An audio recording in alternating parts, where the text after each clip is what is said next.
Shalom sahabat yang terkasih dalam nama Tuhan Yesus Kristus. Puji Tuhan. Selamat hari Minggu buat kita semua. Selamat beribadah. Akhirnya setelah saya selidiki sahabat, aliansi umat Islam Medan, salah satu pentolannya yaitu Bapak Muhammad Ilyas. Ternyata beliau adalah orang politik. Ini. Ternyata orang politik ya. Bagaimana visi dan misi dia untuk kota Medan itu cukup luar biasa juga untuk agamanya. Kenapa mereka itu rela dan berjuang untuk agamanya dan masuk ke dalam politik? Ya, karena memang dana yang didapatkan dari politik tersebut cukup besar. Berikut pengakuan dari seorang anggota dewan yang menceritakan pendapatan dia menjadi seorang anggota politik. Berapa sih sekarang gajinya anggota dewan? Berapa sekarang? Setiap tanggal 1 16 juta ya, tanggal 5 59 juta kalau nggak salah. Oke. Ya. Ya udah. Jadi aja. 16 juta itu gaji pokok, Ya. 59 juta itu adalah tunjangan-tunjangan, Ya. komunikasi segala macam. Ya, ya. Terus yang lainnya? Dana aspirasi mungkin. Dana aspirasi ya? Dana aspirasi itu memang wajib untuk kita, namanya juga uang negara. Jadi ya, berapa dana aspirasi kita itu setiap proses kita 450 juta. Itu berapa kali dalam setahun? 5 kali dalam setahun. Yang dana yang berikutnya apa lagi tadi? Kunjungan dapil. Kunjungan dapil, Kundapil berapa sekarang? Tertarik ya mau masuk lagi? Wedit. Piro saiki? Saiki kita 140 juta. 140 juta. Berapa kali dalam setahun? 8 kali. Fantastis ya sahabat ya. Bagaimana luar biasa gaji dan dana mereka. Makanya mereka berjuang untuk agama mereka. Ada nilai positif ya yang saya lihat dari saudara-saudara muslim ketika mereka maju berpolitik dan mereka serius gitu loh, berjuang buat agama mereka. Bahkan mereka rela berjuang untuk saudara-saudari muslim mereka walaupun tidak satu negara. Contoh kayak ibu ini. Masyarakat Palestina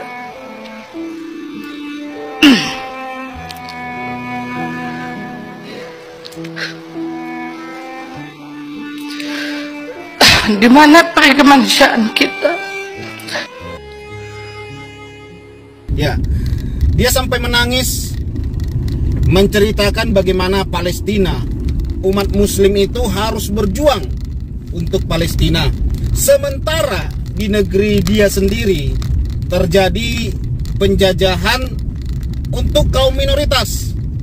Sebagaimana kita ketahui betapa susahnya orang minoritas untuk mendapatkan sebuah izin untuk berdoa, sebuah izin untuk beribadah, sebuah izin untuk membangun tempat ibadah mereka. Banyak kecaman, intimidasi, pembubaran oleh karena orang minoritas itu harus menyembah Tuhannya.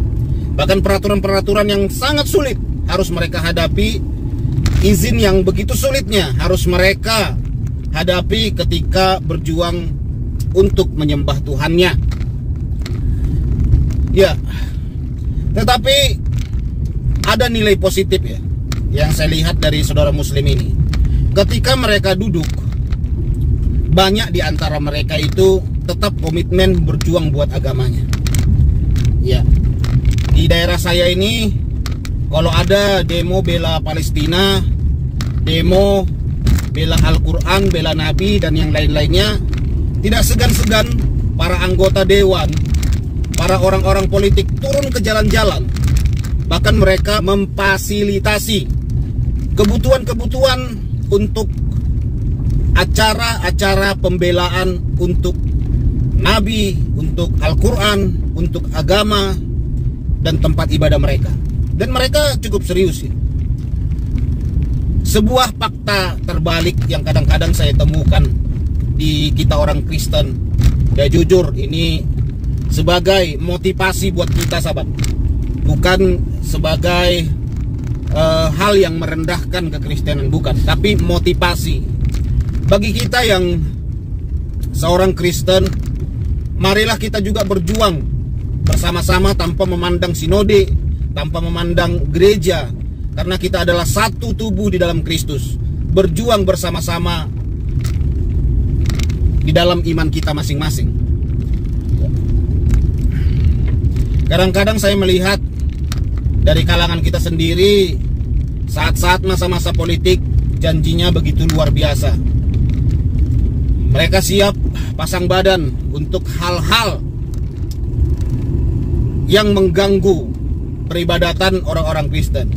Tetapi begitu duduk, ketika ada gereja dibubarkan, kita mengadu. Terkadang-kadang mereka banyak sekali alasan. Ini pengalaman saya. Pengalaman saya, sahabat. Adalah yang lagi studi banding, adalah yang sibuk ini dan itu. Sampai 5 tahun berlalu, janji kepada saudara seimannya terlupakan. Kadang-kadang dari kalangan kita begitu lembutnya, begitu memanjakan saudara-saudara mayoritas.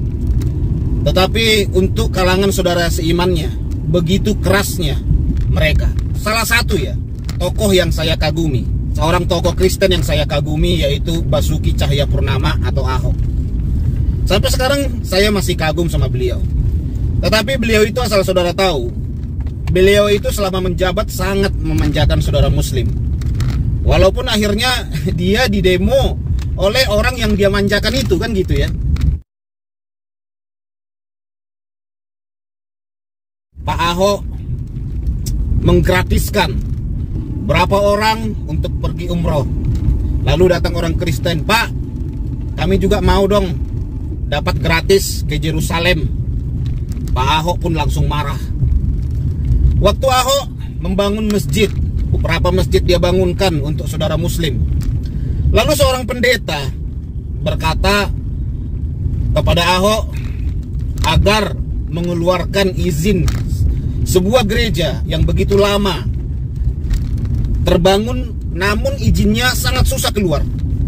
Apa yang terjadi, sahabat? Ahok justru membentak pendeta itu sampai mukanya memerah. Tetapi kalau ada saudara muslim yang mengadu kepada Basuki Cahayapurnama, dia manjakan, bahkan dia usahakan, dia berusaha untuk melakukan pembelaan-pembelaan untuk saudara muslim. Kalau kita pikir sih sebenarnya lucu ya. Saudara-saudara kita umat muslim sudah mayoritas, mereka begitu gampang untuk beribadah, masjid mereka juga begitu gampang untuk dibangunkan. Tetapi masih ada saudara-saudara seiman kita berlomba-lomba ikut memanjakan saudara kita umat mayoritas. Ya bagus juga sih, karena memang Kristen itu kan toleransi. Ya tapi dipikirkan juga lah minoritas. Jangan hanya berani membentak saudara seimanmu, jangan hanya tajam kepada saudara-saudara seimanmu yang setiap hari mendoakan engkau. Mungkin di antara mereka ada yang berpuasa juga untuk engkau. Tetapi engkau begitu tajam, begitu keras kepada saudara seimanmu sendiri, tetapi begitu lembut kepada saudara yang bukan seiman.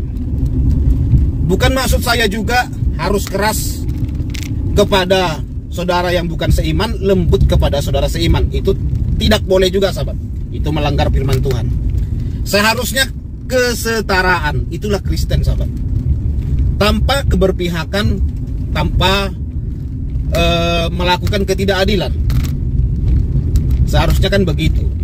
Waktu saya nonton di salah satu video, bagaimana Bapak Basuki Cahayapurnama dengan marahnya membentak salah seorang pendeta, bahkan beberapa dari antara pendeta yang memohon kepada Ahok kiranya mengeluarkan izin untuk gereja mereka, untuk tempat ibadah mereka. Ahok berani sekali membentak seorang pendeta. Tapi saya belum pernah melihat Bapak Basuki Cahayapurnama membentak Habib Rizik, membentak Ustadz Abdul Somad yang menghina salib. Di dalam salib ada jin, belum pernah. Tetapi kepada saudara seimannya begitu tajam Ahok, saudara. Memang ada juga yang dia keluarkan izin untuk sebuah gereja, tetapi gereja tersebut adalah sinodenya, sahabat. Sinodenya, ya. Nah, inilah yang menjadi pelajaran besar buat kita seharusnya, ya.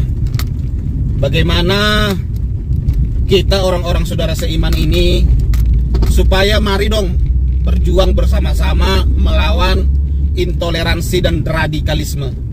Apa kita nggak malu?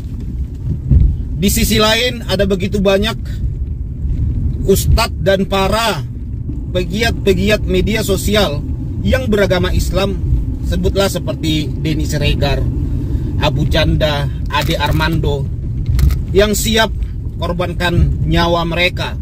Bahkan mereka digebukin sampai berdarah-darah oleh karena membela minoritas.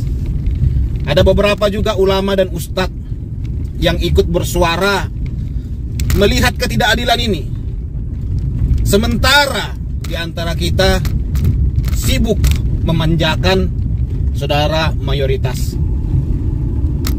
dan mengesampingkan jeritan-jeritan hati saudara seimanmu. Banyak saudara-saudara seiman Kristen khususnya duduk di Senayan sana, di kantor DPR sana, tetapi ada begitu banyak gereja yang ditutupi. Ada begitu banyak umat Kristen berteriak ketika mereka dipersekusi. Di mana suara mereka, sahabat? Di mana pembelaan mereka? Jangan karena sinodemu diganggu barulah engkau bersuara. Tetapi ketika yang diganggu itu bukan sinodemu, engkau hanya diam. Miris, sahabat. Kita satu tubuh Kristus. Tuhan Yesus adalah kepala dalam gereja. Kita adalah tubuhnya. Marilah kita bersama-sama berjuang buat bangsa kita, khususnya saudara seiman kita. Mereka walaupun sudah duduk tidak lupa berjuang buat agamanya. Kenapa di antara kita ada yang begitu duduk lupa kepada saudara seimannya, padahal yang mendoakan engkau, yang mempuasakan engkau, bahkan yang memilih engkau adalah saudara seimanmu sendiri. Tetapi engkau begitu keras dan begitu tajam ke saudara seimanmu, tetapi begitu lembut kepada saudara yang bukan seiman. Adillah, adillah. Ya, saudara yang terkasih, itulah yang terjadi, ya. Ada begitu banyak kejadian-kejadian gereja yang ditutup, tetapi saya belum menemukan orang-orang hebat yang secara KTP beragama Kristen ikut bersuara. Ya, seperti yang kita lihat video baru-baru ini, beberapa pegiat-pegiat media sosial ikut berjuang, bersuara, walaupun dikecam. Ya, seperti saya, dikecam juga, sahabat, ketika saya bersuara atas penutupan gereja, atas persekusi gereja. Tetapi begitu viral, akhirnya ada aja yang klarifikasi bahwa semua salah paham. Akhirnya orang-orang pelaku-pelaku intoleransi ini merasa tidak bersalah. Ya, karena dia pikir cukup dengan materai, cukup dengan diskusi yang mudah dengan orang Kristen, maka dia bisa berubah dan berkata semua itu salah paham. Akhirnya orang-orang intoleransi itu, orang radikalisme itu, ya terus melakukan aksinya, sahabat. Dan kita harus salut juga, ya, kepada para pemuda-pemuda Batak Bersatu. Mereka itu tidak mendapat keuntungan dalam hal yang lain, tapi mereka berjuang terus. Bahkan sampai sekarang saya lihat mereka terus mendatangi Gubernur Sumatera Utara, meminta pertanggungjawaban dan meminta supaya dibuatkan surat bebas beribadah agama apapun di Sumatera Utara, tidak boleh dilarang. Keren. Kalau mereka bukan orang politik loh, sahabat. Mereka hanya pemuda-pemudi yang peduli akan toleransi. Oke, sahabat, Tuhan Yesus memberkati kita semua. Shalom.